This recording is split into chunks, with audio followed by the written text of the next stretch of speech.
Жителите на карбинските села Таренци и Нов Караорман вечерва организираа протест и не дозволија да се копат јами во кои ќе се закопат заболени свињи од африканска свинска чума во фармата која е во близина на селото Таренци.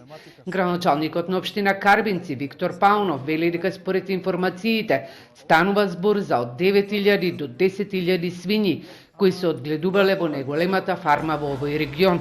Посочува дека вечерва некој се обидувал да узурпира државно земјиште меѓу двете населени места, каде во непосредна близина е индустриската зона. Паунов посочи дека според негови сознанија фирмата која со машина правела јами за угинатите свињи немала никакво одобрение, а стравувањето на населението е дека можат да се загадат подземните води, но и да влие и врз нивното здравје.